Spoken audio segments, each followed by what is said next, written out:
Hello guys, welcome है आपका इस वीडियो में। आई होप आप सब अच्छे होंगे।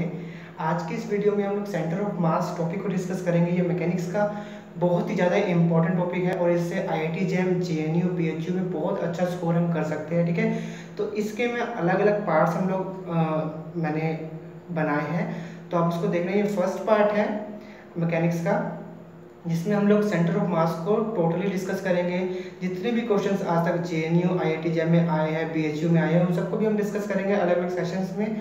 और जिस तरीके से हम देखते हैं कि डेरिवेशन भी होती है इसमें सेंटर ऑफ मास की, कि सेमी रिंग के लिए क्या होती है सेंटर ऑफ मास, या फिर हेमिस्फीयर के लिए सेंटर ऑफ मास कितना होता है, सॉलिड कोन के लिए हेमिस्फीयर अलग अलग, जैसे कि हमारे पास शेप्स होते हैं होलो कोन, होलो हेमिस्फीयर, तो इन सब के सेंटर ऑफ मास कैसे कैसे होते हैं उनको हम लोग डिराइव भी करेंगे। ठीक है, तो सबसे पहले हम लोग आज इंट्रोडक्शन देख लेते हैं इसका, सेंटर ऑफ मास का। सो सेंटर ऑफ मास, ठीक है, सेंटर ऑफ मास को अगर हम नॉर्मली समझें फटाफट, तो हम सेंटर ऑफ मास को कहेंगे कि एक ऑब्जेक्ट, हमारे पास कोई भी ऑब्जेक्ट हो सकता है, ठीक है, और उस ऑब्जेक्ट पे ऐसा कोई पॉइंट होगा जिस पॉइंट पर उस पूरी बॉडी का, पूरी ऑब्जेक्ट का मास लोकेट करेगा, या फिर हम ऐसा भी कह सकते हैं कि पूरी बॉडी का जो मास है उसी पॉइंट पर आ जाएगा। ठीक है, उसी पॉइंट को हम बोलेंगे सेंटर ऑफ मास। जैसे कि देखिए, ये हमारे पास डस्टर है, तो इस डस्टर का जो सेंटर ऑफ मास होगा हम उसको चेक करते हैं कहाँ पर होगा। देखिए, जिस पॉइंट पर ये जो है, जिस पॉइंट पर ये जो है स्टेबल हो जाएगा, उस पॉइंट को हम बोलेंगे सेंटर ऑफ मास। देखिए, जैसे कि इस पॉइंट पर देखिए ये है, देखिए ये स्टेबल हो गया, इसका मतलब सारे मासेस जो है इस पॉइंट पर जो है कॉन्सेंट्रेट है या फिर लोकेट कर रहे हैं, तो इस पॉइंट को हम सेंटर ऑफ मास कहेंगे। ठीक है, जिस पॉइंट पर इस पूरी बॉडी का जो मास है वो उसी पॉइंट पर कंसंट्रेट करे। तो ये पॉइंट मिल गया मुझे, जिस पॉइंट पर देखिए ये पूरा इक्विलिब्रियम में आ गया, देखिए स्टेबल हो गया ना। अब अलग अलग पॉइंट अगर मैं चेक करता हूँ तो वहाँ पे मुझे ये इस तरीके से स्टेबल होता हुआ नहीं दिखता, इस पॉइंट पे स्टेबल होता दिखता है। तो इस ये जो पॉइंट है ये इसका सेंटर ऑफ मास है। ठीक है, सो सेंटर ऑफ मास से रिलेटेड टॉपिक्स हम लोग देख लेते हैं कि इसमें फॉर्मूले कैसे हैं। देखिए, अगर कोई हमारे पास शेप है, ठीक है, और ये शेप जो है एक मान लीजिए पार्टिकल या फिर एक सिस्टम है पूरा का पूरा, जिसमें अलग अलग मासेस है। ठीक है, ये जो सिस्टम है या फिर ये पूरा का पूरा जो एक सब्सटेंस है, ये अलग अलग मासेस से मिलकर बना है, और इसका जो सेंटर ऑफ मास है मान लीजिए वो कहीं इस पॉइंट पे लोकेट कर रहा है। देखिए, ये कोई सिमेट्रिकल शेप नहीं है, तो इसका सेंटर ऑफ मास ऐसा नहीं है कि सेंटर पे लाई करेगा, वो कहीं पर भी हो सकता है। तो हम मान लेते हैं कि यहाँ पर इसका सेंटर ऑफ मास जो है लोकेट कर रहा है। ठीक है, और ये अलग अलग मासेस है, m1, m2, m3, ठीक है, m4, ठीक है, और हम जानते हैं कि सारे जो मासेस है वो इस पॉइंट पर जो है लोकेट कर रहे हैं या फिर कॉन्सेंट्रेट हो रहे हैं। ठीक है, देखिए सारे मासेस तो इस पॉइंट पे नहीं आ रहे, लेकिन हाँ सारे जो मासेस है उनका जो कलेक्टिव सम होगा, ठीक है, उनके इस डिस्टेंस के साथ उनका जो अगर हम प्रोडक्ट करेंगे, जैसे इसका डिस्टेंस जो है सेंटर ऑफ मास से r1 है, इस मास का सेंटर ऑफ मास से डिस्टेंस r2 है, अलग अलग r3 r4 डिस्टेंसेस है। ठीक है, उन सबका अगर हम प्रोडक्ट करें, जैसे कि m1 और इसका जो लोकेशन है मान लीजिए r1 है, इसकी जो लोकेशन है वो r2 है, तो m1 r1 plus m2 r2 इस तरीके सबको हम सम करेंगे तो हमें जो है इसका सेंटर ऑफ मास मिल जाएगा, और हमें साथ में डिवाइड भी करना पड़ेगा टोटल मासेस से। ठीक है, क्योंकि इन सारे मासेस का जो मतलब सारे जो मासेस है वो एक सिंगल पॉइंट पर जो है कॉन्सेंट्रेट हो रहे हैं। ठीक है, क्योंकि यही पॉइंट है जिस पॉइंट पर जो है ये पूरा जो सिस्टम है वो स्टेबल हो जाता है, इसीलिए इस पॉइंट को हम लोग सेंटर ऑफ मास कहेंगे। तो देखिए, सेंटर ऑफ मास को हम लोग सिंपल देंगे XCOM इज इक्वल टू कितना होगा, हम जानते हैं m1 r1 plus m2 r2। ठीक है, इस तरीके से सबको जोड़ देंगे अपॉन में summation of all masses m1 m2, जितने भी इसमें पॉइंट मासेस सबको हम जोड़ देंगे तो हमें सेंटर ऑफ मास मिल जाएगा। ठीक है, इस तरीके से इसको अगर हम लोग सिंपल फॉर्म में लिखें तो समेशन mi ri अपॉन में समेशन mi, जहाँ पे समेशन mi ri तो ऐसे रहेगा, और ये क्या है, टोटल मासेस है। ठीक है, इस सिस्टम जितने मासेस सबका सम है, तो इसको हम कैपिटल M भी लिख सकते हैं। देखिए, अगर ऐसा कोई सिस्टम हमें ना दिया हो, एक कंटिन्यूस सिस्टम दिया हो, तो एक कंटिन्यूस सिस्टम में अगर हमें सेंटर ऑफ मास निकालना हो, ठीक है, तो हम क्या करेंगे, ठीक है, मान लीजिए कोई हमारे पास कंटिन्यूस सिस्टम है पूरा पूरा, ठीक है, उसमें हमें सेंटर ऑफ मास निकालना, तो हम क्या करेंगे, एक छोटे से पॉइंट का जो है हम लोग जो है ठीक है मास ले लेंगे। मान लीजिए इस छोटे से पॉइंट का मैंने छोटे से मैंने एक शेप का जो मैंने क्या किया, इस सिस्टम में मैंने इसका मास ले लिया dm, ठीक है, dm, और इसका सेंटर ऑफ मास मैंने ले ली लोकेशन, मान लीजिए सेंटर ऑफ मास इसका यहाँ लाई कर रहा है और इसकी जो लोकेशन है ये r है, तो dm और यहाँ पे आ जाएगा r डिवाइड बाई dm, ठीक है। और मैंने छोटे से एक सरफेस ले लिया जिसका मास मैंने dm मान लिया, और इसको अगर मैं इंटीग्रेट कर दूँ तो पूरे के पूरे जो यहाँ पर एक रेक्टेंगल या कोई भी शेप है इसका मैं सेंटर मास निकाल सकता हूँ, ठीक है। तो यहाँ पे साइन लगाएंगे इंटीग्रेशन का, ठीक है। तो स्मॉल मास का मैंने क्या किया, डीएम का मैंने यहाँ पे इंटीग्रेशन किया, और टोटल मास जितने भी मास होंगे सबका जो है मुझे यहाँ पर जो है सेंटर ऑफ मास सबका हमें जो है इस पॉइंट पे लोकेट होता दिखाई दे जाएगा, ठीक है। सो डीएम हो गया स्मॉल मास, और इंटीग्रेशन किया तो ऑल मासेस के लिए हमारे पास सेंटर ऑफ मास आ गया, ठीक है। तो ये फॉर्मूला हम यूज कर सकते हैं। देखिए आगे भी कुछ फॉर्मूले हैं इससे रिलेटेड, जैसे कि अगर हमारे पास डेंसिटी जो है, ठीक है, एक ऐसा शेप दिया है, या फिर हम नॉर्मली बात करें कि हमारे पास जो है यूनिफॉर्म शेप का हमें कोई ऑब्जेक्ट दिया हुआ है, यूनिफॉर्म शेप का अगर हमें कोई ऑब्जेक्ट दिया हुआ है जिसकी डेंसिटी जो है वो कांस्टेंट है। अब डेंसिटी क्या है, डेंसिटी तीन फेस में हो सकती है, या तो वो लीनियर डेंसिटी हो सकती है, या फिर वो सरफेस डेंसिटी हो सकती है, या फिर वो वॉल्यूम डेंसिटी हो सकती है, जिसको हम लोग लैम्डा या फिर सिग्मा या फिर रो से रिप्रेजेंट करते हैं। मान लीजिए अगर ये सब कुछ जो है यूनिफॉर्म है, सारी डेंसिटीज मान लीजिए कांस्टेंट है, तो इसको हम लोग कांस्टेंट मान सकते हैं। तो इसमें अगर हम सेंटर मास निकालें तो उसका फॉर्मूला क्या होगा, तो उसको हम लिख सकते हैं इस तरीके से लैम्डा dl, क्योंकि लीनियर चार्ज के लिए हम dl यूज करते हैं, डिवाइड बाय dl ऐसे हम लोग यूज करेंगे यहाँ पर। और अगर मान रो के लिए हम यूज कर रहे हैं तो xcom is equal to xcom यहाँ पर लोकेशन है या पोजीशन है सेंटर ऑफ मास की, तो रो, अब रो जो है एरिया के लिए यूज करते हैं तो dA अपॉन में dA। और अगर हम बात करें वॉल्यूम वाइज की तो xcom, जैसे कि हेमिस्फीयर वगैरह हो गया, तो वहाँ पे हम लोग ना तो हम लोग लाइन लेते हैं ना ही हम लोग एरिया लेते हैं, वहाँ पे हम लोग वॉल्यूम यूज करते हैं। तो वॉल्यूम के लिए वॉल्यूम डेंसिटी यूज करते हैं rho, that is equal to rho dV upon में dV, ठीक है। तो ये तीन फॉर्मूले हो गए सेंटर ऑफ मास के, तो इनसे हम सेंटर ऑफ मास की जो है लोकेशन फाइंड कर सकते हैं, ठीक है। आगे देख लेते हैं।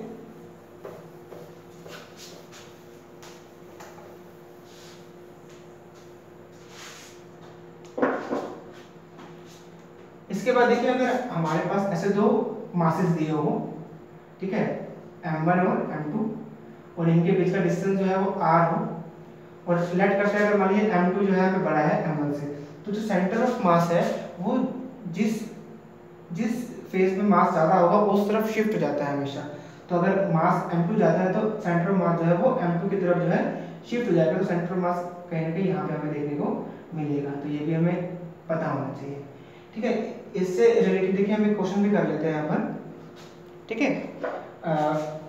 क्वेश्चन कुछ ऐसा है कि अगर हमारे पास एक, मान लीजिए एक तरीके से ये डिस्क दी हुई है, और यहाँ पे हमारे पास एक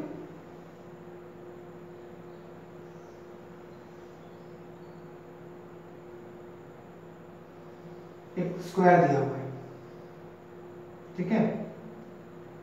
एक क्वेश्चन कर रहे हैं हम इससे रिलेटेड, ताकि क्योंकि क्वेश्चन से ही हम समझ सकते हैं इसको, इसके सेंटर ऑफ मास हम एक्चुअली में फाइंड कैसे करते हैं। तो देखिए ये सिस्टम हमारे पास जिसमें एक डिस्क है, सर्कुलर डिस्क है, और एक हमारे पास स्क्वायर है, और अगर कोई पूछे कि इस सर्कल के इस सेंटर से सेंटर ऑफ मास फाइंड करो, सेंटर ऑफ मास तक का डिस्टेंस फाइंड करो कि सेंटर ऑफ मास कहाँ लाई करेगा इन दोनों सिस्टम या इन दोनों ऑब्जेक्ट्स के, कहाँ लाई करेगा, यहाँ लाई करेगा, यहाँ लाई करेगा, किस जगह लाई करेगा, वो फाइंड करना है सर्कल के सेंटर से। और मान लेते जो हमारे पास यहाँ पर स्क्वायर है, इसका जो साइड है वो a है, ठीक है। तो ये भी मान लीजिए पूरी a है, हम लोग ले सकते हैं a, तो यहाँ हो जाएगा a/2, मतलब इसका रीजन हमने निकाल लिया a/2, इसका सेंटर ये है। अब देखिए जो लाइन मैंने यहाँ पे ड्रॉ करी, ये लाइन हमें नहीं मिलेगी, ठीक है। हम यहाँ पे क्या देखते हैं कि दोनों के जो सेंटर्स हैं, क्योंकि देखिए सिमेट्रिक ऑब्जेक्ट्स में हमेशा सेंटर के आसपास ही जो है सेंटर की, मतलब सेंट्रल लाइन पर ही कहीं ना कहीं सेंटर ऑफ मास जो है लाई करता है। तो यहाँ पे मैंने इसीलिए यहाँ पे एक लाइन ड्रॉ करी थी इस तरीके से आपको दिखाने के लिए, ठीक है। तो सेंटर ऑफ मास कहीं ना कहीं यहीं आया करेगा, तो ये भी जो है a/2 हो जाएगा। तो सेंटर ऑफ मास का फॉर्मूला क्या होता है, तो सेंटर ऑफ मास का फॉर्मूला होता है xcom is equal to m1 x1 plus m2 x2 upon में m1 प्लस m2। मान लीजिए इसका जो मास है वो m है और इसका जो मास है वो 2m है, ठीक है। तो मास m और हम लोग यहाँ से फाइंड कर रहे हैं सेंटर ऑफ मास फाइंड करना, तो ये रेफरेंस पॉइंट हो गया। और रेफरेंस पॉइंट पर जो लोकेशन होती है x1 जो हमने लिया हुआ वो कितना होगा, 0 हो जाएगा, क्योंकि यहीं से हम स्टार्ट कर रहे हैं और लोकेशन फाइंड करना, तो ये ओरिजिन हम मानेंगे, तो ये तो 0 हो जाएगा। प्लस m2, यहाँ पे m2 हमने 2m ले लिया, और इसके लिए x2 क्या होगा, देखिए यहाँ से हम लोग सेंट्रल पॉइंट हम लोग ये ले रहे हैं, मतलब कि रेफरेंस पॉइंट हम ये ले रहे हैं, यहीं से हम फाइंड करें, तो यहाँ से इसके सेंटर तक डिस्टेंस कितना होगा, a/2 मतलब कि हो जाएगा ये a, और divide by m1 plus m2 मतलब कि m प्लस 2m, तो ये आ जाएगा हमारे पास 2ma अपॉन में 3m, m से m कट जाएगा तो 2/3a आ जाएगा हमारे पास सेंटर ऑफ मास। मतलब कि इस जो शेप है हमारे पास, ये शेप है हमारे पास डिस्क की, तो इस डिस्क के सेंटर से स्क्वायर और इनके बीच में जो सेंटर मास होगा वो कितना होगा, 2/3 होगा। 2/3 मतलब कि a, और कहीं ना कहीं इसी लाइन में कहीं ना कहीं आएगा, लाई करेगा, ठीक है, सेंटर मास। ये सेंटर मास हमने फाइंड किया है इस सर्कल के सेंटर पॉइंट से, ठीक है। अगर मान लीजिए कोई पूछे कि सेंटर, हमें इस स्क्वायर के सेंटर पॉइंट से सेंटर मास की पोजीशन फाइंड करनी है, लोकेशन फाइंड करनी है, तो हम यहाँ पे मास 2m लेते हैं और जो पोजीशन है उसको हम 0 लेते हैं, क्योंकि रेफरेंस पॉइंट हम यहाँ से लेते हैं। और उसके बाद हम लोग यहाँ के लिए मास m लेते हैं और जो लोकेशन है वो यहाँ से यहाँ तक की जो डिस्टेंस है वो a ही रहती है तब भी, ठीक है। लेकिन जहाँ पे 2m यूज़ करते हैं वहाँ पे हम 0 यूज़ करते हैं, अगर हम लोग इस स्क्वायर के इस सेंटर पॉइंट से सेंटर ऑफ मास की पोजीशन फाइंड करते हैं। तो इस सिस्टम में सेंटर ऑफ मास की जो पोजीशन है, जो लोकेशन है वो 2/3 में मिल जाएगी, ठीक है। सो आगे बात करते हैं। तो अब हम देखते हैं अलग अलग शेप्स के सेंटर ऑफ मास क्या होता है। अभी तो हम लिख लेते हैं नॉर्मली, फिर इसको हम डिराइव भी करेंगे स्पेशल वीडियो में। सो सेंटर ऑफ मास, ठीक है, ऑफ शेप्स, ठीक है, मोस्ट इंपॉर्टेंट है। देखिए आईआईटी जेईई में तो सीधा जो है सेंटर ऑफ मास पूछा गया कि इसका सेंटर ऑफ मास कितना होता है, उस पर क्वेश्चन आया हुआ है, तो आप इसको अच्छे से कर लेंगे, ठीक है। सबसे पहले बात करते हैं सेमी रिंग की। इस सेमी रिंग का सेंटर ऑफ मास कितना होता है। सेमी रिंग हो गया, ऐसे सेमी डिस्क पूछता है, इसके बाद सॉलिड हेमिस्फीयर पूछता है, या फिर सॉलिड कोन के लिए पूछता है, ठीक है, सॉलिड कोन हो गया। ऐसे ही सॉलिड कोन में होलो कोन भी होता है, ठीक है। तो सेमी रिंग के लिए सेमी रिंग कैसे बनती है, ये होगी सेमी रिंग, ठीक है। और मान लीजिए इसके ये जो हो गया, ये जो लाइन खींची मैंने, ये हो गया इसका सिमेट्रिक पॉइंट। सिमेट्रिक पॉइंट पे सेंटर मास लाई करता है, सेंटर मास मान लीजिए इस पॉइंट पे यहाँ पे लाई कर रहा है, तो ये जो डिस्टेंस होता है सेंटर मास तक का इस सेंटर से, इसको बोलते हैं हम लोग 2, ये होता है 2r/π। अब आते हैं सेमी डिस्क पर। तो सेमी डिस्क है हमारे पास, तो इसके सेंटर से जो हमारे पास सेंटर ऑफ मास की जो लोकेशन है, हमारे सेंटर मास यहाँ पे लाई कर रहा है, तो ये होती है हमारे पास 4r/3π। इस तरीके से सॉलिड हेमिस्फीयर की बात करें तो सॉलिड हेमिस्फीयर में जो सेंटर ऑफ मास होता है इस बेस लाइन से, सेंटर ऑफ बेस से, वो होता है हमारे पास 3r/8। ऐसे सॉलिड कोन की बात करें तो सॉलिड कोन के लिए जो सेंटर ऑफ मास होता है हमारे पास इस वर्टेक्स से अगर हम फाइंड करें तो ये होता है हमारे पास 3h/4। और ऐसे ही अगर हम इस बेस सेंटर से फाइंड करें तो ये होता है हमारे पास पूरा टोटल h है, तो h माइनस 3h/4 कितना आएगा, h माइनस 3h/4, तो ये आ जाएगा h/4, ठीक है। ऐसे ही होलो कोन के लिए भी होता है। होलो कोन के लिए जो फॉर्मूला होता है हमारे पास, वो आता है हमारे पास 2h/3, ठीक है, वर्टेक्स से, ठीक है, वर्टेक्स से 2h/3। और बाकी अगर हमें बेस सेंटर से निकालना हो तो h से उसको माइनस कर देंगे, तो हमारे पास जो है बेस सेंटर से सेंटर ऑफ मास फाइंड हो जाएगा होलो कोन में। तो यही चीज, ये 1 2 3 4, ये 4 ही मोस्ट इंपोर्टेंट है, इसी से आईआईटी जेईई में क्वेश्चन पूछे जाते हैं, ठीक है। तो आप इसको याद कर लीजिए।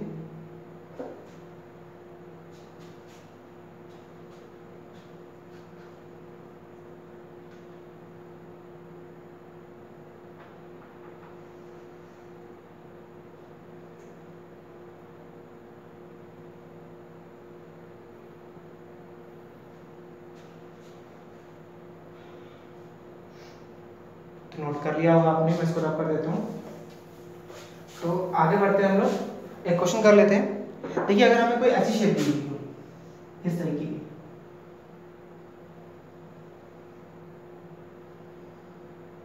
हमें कोई इस तरीके की शेप दी हुई हो और हमें पूछे हो कि सेंटर ऑफ मास की लोकेशन फाइंड करो फ्रॉम द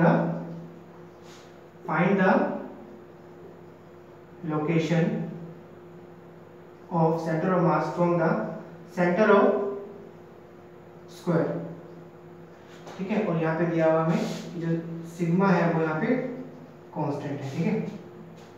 तो हम क्या करेंगे यहाँ पर, सब पर एक स्क्वायर बना लेंगे, इसलिए हम एक लाइन ड्रॉ करेंगे यहाँ पर, ठीक है। तो यहाँ पे हमें दो मतलब कि शेप दिख जाएंगी एक सिस्टम में, एक स्क्वायर दिख जाएगा और एक हमें सेमी डिस्क दिख जाएगी, ठीक है।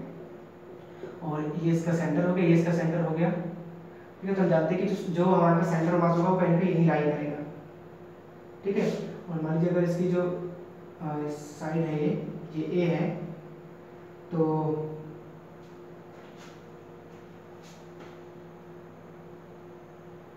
ये साइड ए है। तो देखिए ये तो सेमी डिस्क है और सेमी डिस्क का हम सेंटर ऑफ मास ऑलरेडी जानते हैं। तो सेमी डिस्क है, इसका जो सेंटर ऑफ मास होगा यहाँ से मान लीजिए इस पॉइंट पे मिल जाए, वो होता है 4r/3π, ठीक है। और ये ए, तो ये डिस्टेंस हो जाएगा a/2 और ये, ठीक है। तो एक बार देखते हैं इसको कैसे करना है। तो यहाँ पे हम लोग लगाते हैं फॉर्मूला x(m) = m1, क्योंकि ये दो मतलब एक तरीके से दो पार्टिकल सिस्टम की तरह यहाँ पे बिहेवियर यहाँ पे शो हो रहा है। तो m1 x1 + m2 x2 upon में m1 + m2। देखिए यहाँ पे मासेस हमें दिए नहीं, ठीक है। मासेस की जगह यहाँ पे क्या दिया, सिग्मा दिया। हम जानते हैं सिग्मा क्या होता है, सिग्मा होता है हमारे पास मास पर यूनिट एरिया, जो मास होगा वो आ जाएगा सिग्मा × a। तो मास m1 के लिए सिग्मा 1 a1 हो जाएगा, नहीं सिग्मा तो सेम सकते, सिग्मा a1 यहाँ पे आ जाएगा सिग्मा a1 यहाँ पे सिग्मा a2, ठीक है। नीचे भी सिग्मा a1 सिग्मा a2। तो सिग्मा से सिग्मा कॉमन ले लेंगे, सिग्मा से सिग्मा कट जाएगा, तो आ जाएगा a1 x1 + a2 x2 upon में a1 + a2।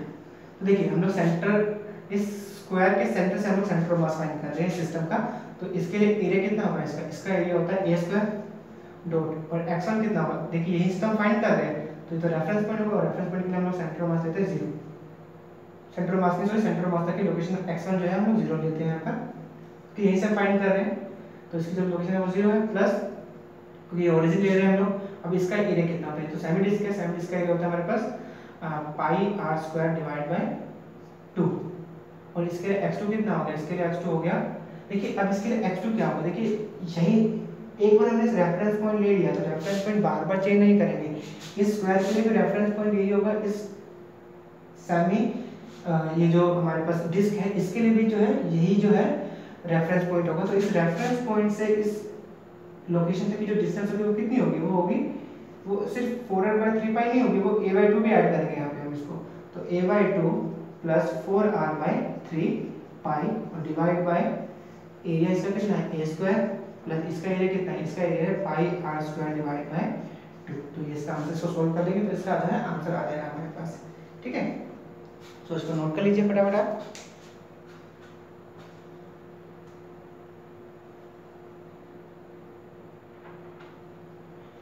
तो एक क्वेश्चन हम लोग और डिस्कस कर लेते हैं।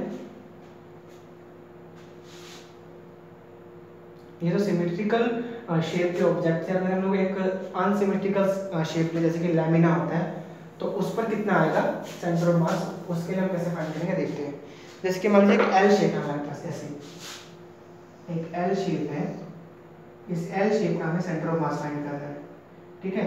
मान लीजिए इसका सेंटर ऑफ मास इस पूरी एल का आई शेप का जो सेंटर ऑफ मास है वो यहाँ लाई कर रहा है, इसका सेंटर ऑफ मास जो है यहाँ लाई कर रहा है, ठीक है।